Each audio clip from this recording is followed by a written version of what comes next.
አንድ ያለችን ምንኖርባት ሀገር ከፍ እናርጋት ታየለን በክብር የመጠቁት ያደጉት ሀገራት በግብር ነው የቆሙት አድማ። እንደምን ሰነበታችሁ። ከዚህ በፊት እንግዲህ በተንበር ቀረጥ አከፋፈል ምንነትና ዓላማው ላይ በመመርኮዝ ባለፈው ጊዜ ማብራሪያ እንደሰጠው ይታወቃል። እንግዲህ ስሜው ተስፋዬ ነጋሽ ይባላል። የታክስ ከፋዮች ትምህርት ከፍተኛ ባለሙያ ነኝ። ስለዚህ ዛሬ ደግሞ የተንበር ቀረጥ የማይከፈልባቸው ግብይቶች ወይ ደግሞ ከቀረጥ ነፃ ስለመሆኑ በተመለከተ ማብራሪያ ለመስጠት ወደ እናንተ ቀርባለሁ። እንግዲህ ባለፈው እንደተነጋገርነው በአዋጅ 110/1990 መሰረት በማድረግ ተንበር ቀረጥ ምንነት ዓላማውና እንዴት እንደሚከፈል አተማመኑ ምን ይመስላል በሚለው ላይ ማብራሪያ ሰጥቻለሁ። ዛሬ ግን በማይከፈልባቸው ላይ ማብራሪያ ለመስጠት ወደዚህ ቀርቤያለሁ ማለት ነው። የተንበር ቀረጥ አዋጅ እንግዲህ እንደሚደነግገው የተንበር ቀረጥ ነፃ የሆኑት እነማን እንደሆኑ በአንቀጽ 11 ላይ ደንግጓል። ድንጋጌው ከተንበር ቀረጥ ነፃ የሆኑትን የተንበር ነፃ መብት ተጠቃሚዎችን የኢትዮጵያ ፌዴራላዊ መንግስት የፋይናንስ አስተዳደር አዋጅ ቁጥር 57/1989 ተፈጻሚ የማይሆንባቸውን ከዚህ በታች ዘርዝረዋል ማለት ነው። እነኚህም የመንግስት መስሪያ ቤቶች፣ የአስመጭነት የንግድ ስራ ፈቃድ ያላቸው ነጋዴዎች ለሽያጭ የሚያቀርቡትን ንብረት በአስመጪዎች ስም በሚመዘግቡት ጊዜ የተንበር ቀረጥ እንደማይከፍሉ ይደነግጋል ማለት ነው። በዓለም አቀፍ ስምምነቶች ተጠቃሚ የሆኑና ተመሳሳይ መብት የሚሰጡ እንደነ ኤምባሲዎችም ከዚህ ተንበር ቀረጥ ነፃ መሆናቸውን ይገልጻል። የአክሲዮን ድርሻ የምስክር ወረቀት ሲመዘገብ የካፒታል ንብረቶች ለጥቃቅን እና አነስተኛና መለስተኛ ኢንተርፕራይዞች እቃዎችን በዱቤ ግዢ የሚያቀርቧቸው አዲስ ካፒታል እቃ ክራይ ፋይናንሲንግ ስራ በተመለከተ የካፒታል ንብረቶችን በስሙ ሲመዘገብ በባለቤትነት ማስመዝገቢያ ሰነድ ላይ ከሚፈጸመው 2% ተንበር ቀረጥ ክፍያ ነፃ መደረጉን ያሳያል። በውጭ ንግድ ስራ ላይ የተመሰረቱ ባለሀብቶች ለስራ ማስኬጃ የሚወስዱት ብድር ጋር ተያይዞ በመያዣ ሰነድ ላይ የሚከፈለው የተንበር ቀረጥ ነፃ መደረጉ ከተንበር ቀረጥ ነፃ መሆን መብት ይኖራቸዋል ማለት። ባንኮች ለሶስተኛ ወገን በሚሰጧቸው ሰነዶች ላይ ተንበር ቀረጥም እንደማይከፈል ይደነግጋል። በተጨማሪ እንግዲህ ኢንቨስተሮች ወይም ደግሞ ባለሀብቶች ጋር በተያያዘ ከባንኮች ብድር ሲወስዱ ከቀረጥ ተንበር ነፃ እንዲሆኑ ተፈቅዶላቸዋል። ይህም እንግዲህ የሆነው ለምንድን ነው?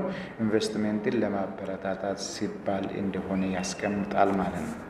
እንግዲህ በአጠቃላይ ከተንበር ነፃ ማበረታቻ ከሌሎች ማበረታቻዎች በምን ይለያል ብለን ስናይ ከተንበር ቀረጥ ነፃ የመሆን ማበረታቻ ከሌሎች ማበረታቻዎች በተለይም ከጉምሩክ ቀረጥና ከገቢ ግብር ነፃ ማበረታቻ የሚለየው በመመሪያው የተሰጠ መብት መኖሩ መመሪያ ወጥቶለት የተሰጠ ስለመሆኑና የተንበር ቀረጥ የሚከፈልበት ጊዜና ሁኔታ የተገለጸ ስለመሆኑ ነው።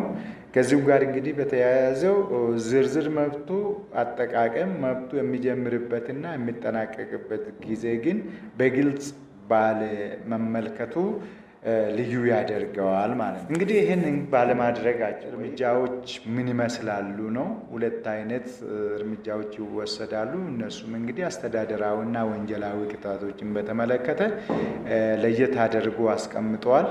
ማንኛውም የተንበር ቀረጥ ከፋይ በምስክርነት ካልሆነ በስተቀር እንግዲህ የተንበር ቀረጥ ሊከፈልበት ሲገባ ቀረጡ ያልተከፈለበት ሰነድ ስራ ላይ ያዋለ ወይም የፈረመ ወይም የተንበር ቀረጥ ላለመክፈል ብሎ ወይም አነስተኛ ተንበር ቀረጥ ለመክፈል በማሰብ የአንድን ሰነድ ትክክለኛነት ባህሪ ያልገለጸ አካል የደበቀ እንደሆነ ከ25,000 እስከ 35,000 የብር ቅጣትና ከ10 እስከ 15 ዓመት የሚደርሱ ጽኑ እስራትን ይቀጣል።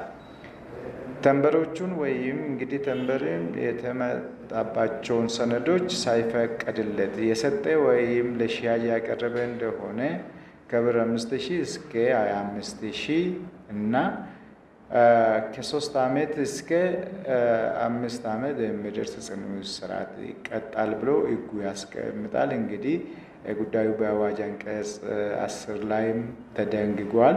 ተንበር ቀረጥ እንግዲህ በአዋጅ አንቀጽ 12 በተጠቀሰው መሰረት በወንጀል ከመቀጣቱም በተጨማሪ የሚከተሉት ውጤቶችም አሉት። ሌላ ተጨማሪ ውጤቶችም ይኖሩታል። ማንኛውም ሰነድ እንግዲህ በተንበር አዋጅ መሰረት ትክክለኛ የተንበር ቀረጥ ካልተከፈለበት በስተቀር በውል ወይም በሕግ ማስረጃ የመቀበል ስልጣን ባለው ሰው ወይም የመንግስት መስሪያ ቤት ዘንድ ተቀባይነት እንደሌለው ያስቀምጣል ማለት ነው። በማስረጃነት እንግዲህ ተቀባይነት አይኖርም ማለት ምልክት አይደረግበትም ወይም ማረጋገጫ አይሰጥበትም ማለት ነው። በአዋጁ መሰረት እንግዲህ በማስረጃነት ተቀባይነት ያላገኙ ሰነዶች ተቀባይነት እንዲያገኙ ለማድረግ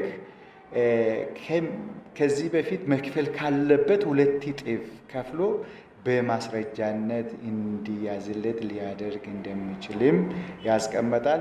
የተንበር ቀረጥ የሚከፈልበት ሁኔታ ስናይ የሚከፈለው ከ10 ብር በታች ማነስ እንደሌለበት ነው።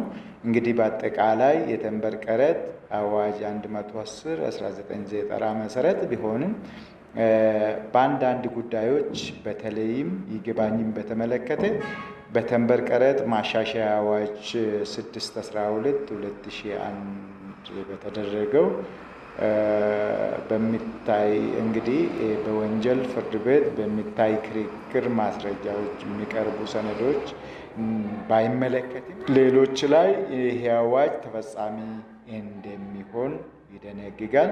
ስለዚህ እንግዲህ ዛሬ ያልነው ወይ ደግሞ ለማህበራዊነት የያዝነው ነገሮች ይሆናሉ። ደህና ሰንብቱ።